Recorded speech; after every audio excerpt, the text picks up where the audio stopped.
What if everything school taught you about money was incomplete? What if working harder, saving more, and getting good grades isn't actually the path to wealth? Shocking, right?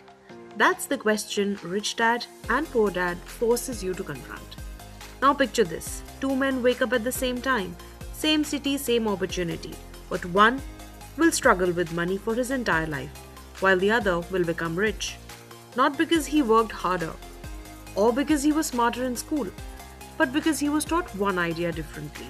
This is the story behind Rich Dad Poor Dad.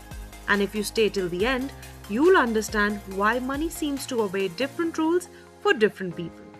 Because two dads, two mindsets, and two futures. The author Robert Kiyosaki grew up with two father figures, a poor dad and a rich dad. Poor dad was highly educated, had stable job, believed in safety, degrees and pensions. While the rich dad had no college degree, he was an entrepreneur, he used to think in systems, assets and cash flow. They had the same world, same opportunities, but the outcomes were completely different. And this book isn't just about money, it's about how you think. Let's get started. Lesson number 1. Rich people, they don't work for money, money works for them. Poor dad says, get a safe job, work hard, get paid. While the rich dad says, learn how money moves, then make it move for you. Because most people are trapped in the rat race. What rat race? You work, you get paid, you pay bills and repeat. Your raise comes in, your lifestyle goes up, but you're still broke. The rich escape this by building income that doesn't require their time. At 9 years old, Robert wanted some money. So rich dad gave him a job.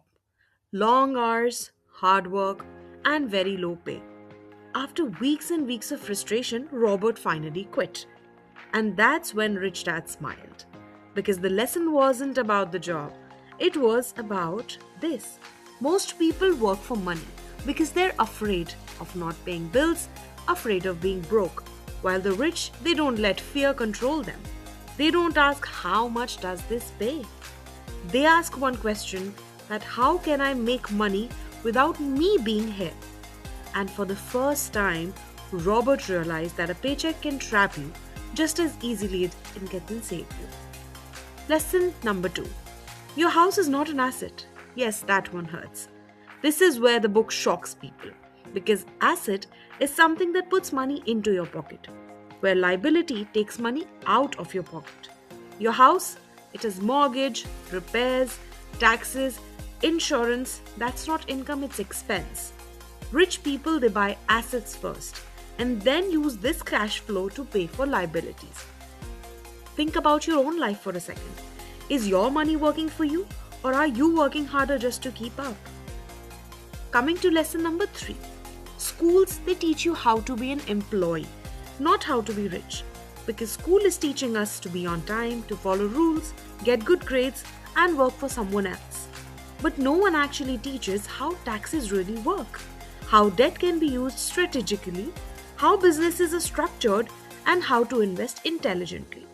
The wealthy, they don't win because they're smarter. They win because they're financially educated. Lesson number 4. Fear and greed, they control most people's life. Most people aren't poor because they're lazy. They're poor because they're scared. Because of losing money, fear of failure, fear of looking stupid. So they choose growth, so they choose comfort over growth. Rich people, they feel the same fear. They just don't let it make their decisions. Because they understand failure is a part of learning. Playing it safe keeps you average. Rich dad used to say, the moment you choose comfort over learning, you stop growing. Most people are terrified of making mistakes with money. So they do nothing. They stay in the jobs they hate, they avoid taking risks, they follow what feels safe. But rich dad believed mistakes were teachers. And what do the rich do? They fail, but they fail fast, learn fast, and they move on. Lesson number 5. Minding your own business even if you have a job. This doesn't mean quit your job tomorrow. It means use your job to fund assets, build something on the side, create income streams beyond your paycheck. Your career pays bills. Your asset, it builds freedom. Lesson number 6. The rich buys skills, not just investments.